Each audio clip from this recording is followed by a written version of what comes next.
చూడండి మా ఇంటి వరలక్ష్మి వ్రతము 2024 ఇయర్.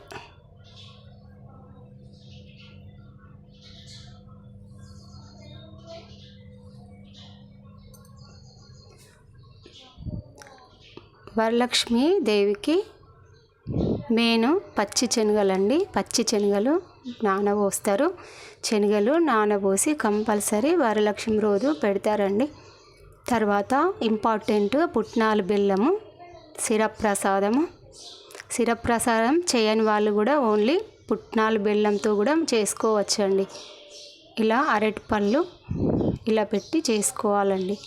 ఒక కలశం కింద బియ్యము, ఒక బట్ట పరిసి దానిపైన కలశము, కొన్ని బియ్యము, దానిపైన కలశం పెట్టాలి బియ్యం పైన. తర్వాత ఒక కొబ్బరికాయకి మనం ఇలా పెట్టుకోవాలండి. అత్తిపత్తి ఒక కంకణం కట్టి పసుపు కుంకుమతో పెట్టేసి ఇలా పెట్టాలండి. వరలక్ష్మి ఎప్పుడు మనము గణపతులు ఉన్న పటాన్ని పెట్టొద్దండి.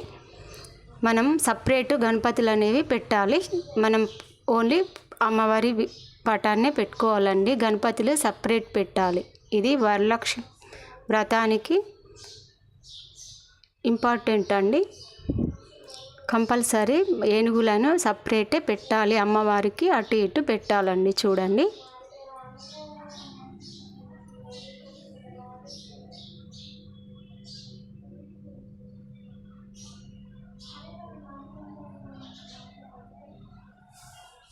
ఒక కొబ్బరికాయ కొట్టాలండి. ఒకటేమో మనం పొట్టి తీయని కొబ్బరికాయ పెట్టుకోవాలండి.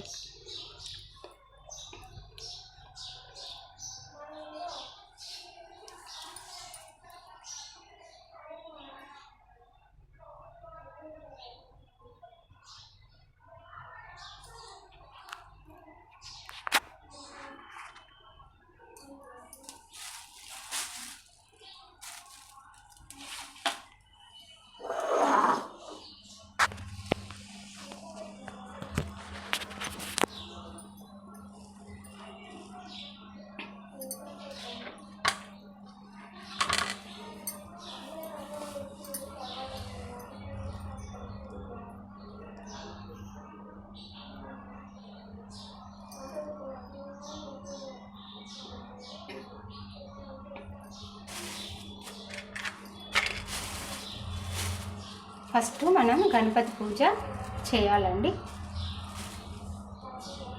ఇలా గణపతికి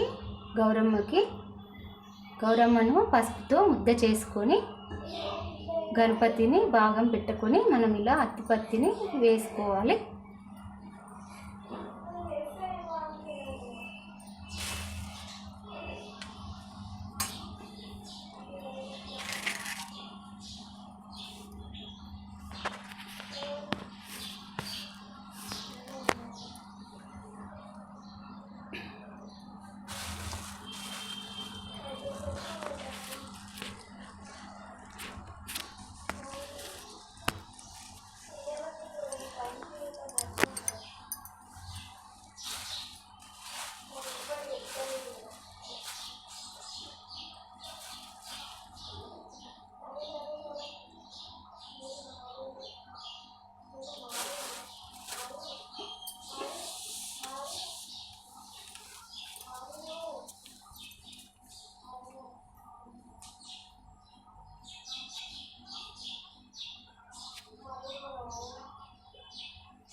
ముందు గణపతి పూజ చేయాలండి.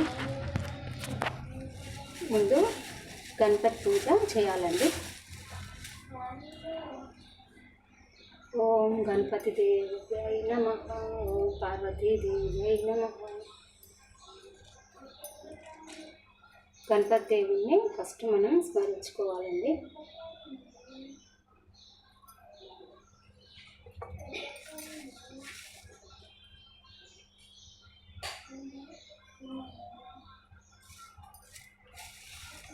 తర్వాత లక్ష్మీదేవికి పూలు పెట్టేసుకోవాలి. అత్తిపత్తి పెట్టేసానండి.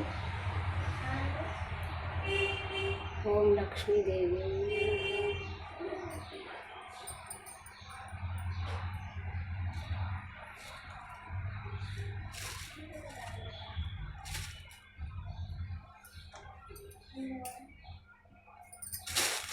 ఇలా మనం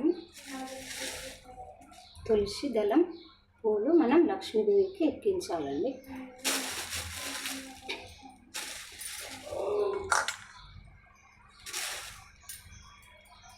మనం ఇప్పుడు వరలక్ష్మి కథ విధానం తెలియజేస్తున్నా మీకు అందరికీ. పూర్వము సూత మహర్షికి కొందరు మునులు సౌభాగ్యము సకల సంపదలు కలగడానికి స్త్రీలకు ఏదైనా పూజ ఉంటే చెప్పండి అని మునులందరూ సూత మహర్షికి అడిగారండి. అప్పుడు సూత మహర్షి మునులకు ఇలా కథ వివరించాడండి.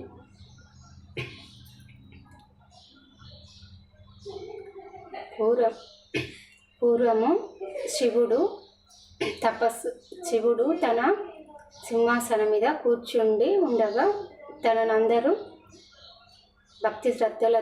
భక్తులందరూ ఎంతో ఆరాధిస్తూ ఉండగా అప్పుడు పార్వతీదేవి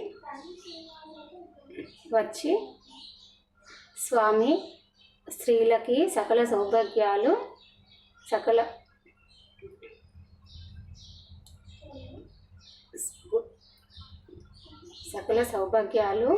కలగడానికి ఏదైనా వ్రతాన్ని ఉంటే స్వామి తెలపండి అని పార్వతీదేవి శివుణ్ణి వేడుకుంటుంది.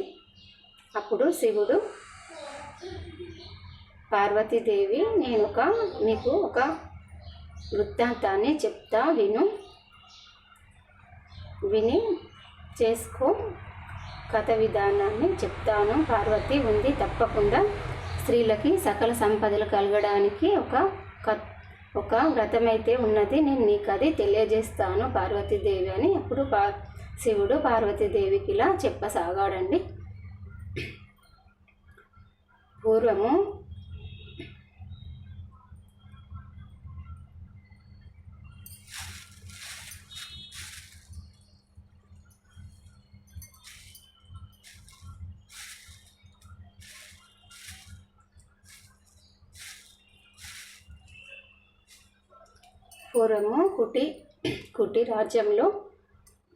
కుటి రాజ్యము ఉండేదండి. ఆ రాజ్యంలో చారుమతి అనే బ్రాహ్మణ కుటుంబము ఉండేది. ఆ చారుమతి దేవి అత్తమామలను భక్తి శ్రద్ధలతో చేయించుకొని, తన భర్తను భక్తి శ్రద్ధలతో చేయించుకొని ఎంతో సంస్కారవంతురాలైన చారుమతి దేవి అలా ఉండేదండి. తనకు ఒకరోజు స్వప్నంలో వరలక్ష్మీదేవి కనబడి ఇలా చెప్పిందండి. అమ్మ తల్లి చారుమతి దేవి, నేను వరలక్ష్మీదేవిని చెప్తున్నాను, వినుకో. నీకు ఒక పూజ చెప్తున్నాను. శ్రావణ మాసంలో రెండో శుక్రవారము ఇలా ఎవరైతే నన్ను పూజిస్తారో వాళ్ళకి సకల సంపదలు సౌభాగ్యాలను వర్తింపజేస్తానని కలలో చెప్పి తను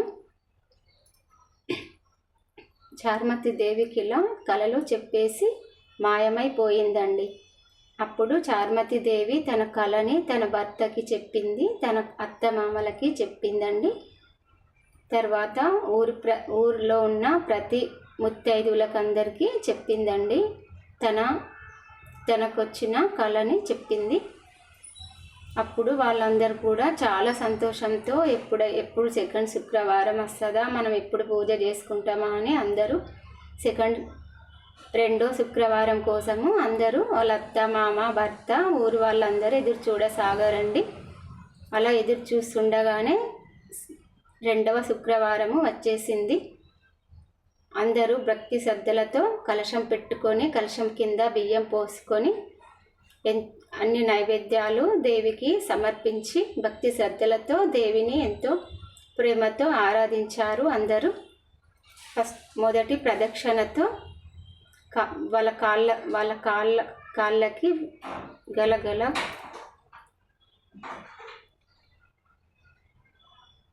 బంగారు గజ్జెలు వచ్చాయండి. రెండో ప్రదక్షిణ చేయగానే వాళ్ళ చేతులకి బంగారు గాజులు కూడా వచ్చాయండి. మూడో ప్రదక్షిణ చేయగానే వాళ్ళందరి ఇంటి ముందర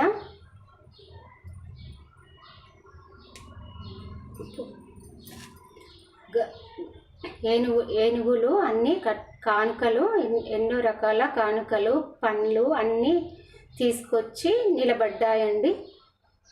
ఇలా 3 ప్రదక్షిణలకి ఇలా జరిగాయండి.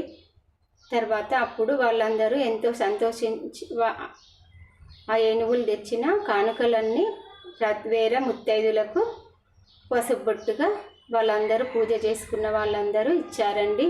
వారెంతో ఎంతో సంపదను కలిగిన వారై అందరికీ సంపద వచ్చి చాలా సంతోషించారండి. ఇలా చారుమతి దేవి కలలో వచ్చిన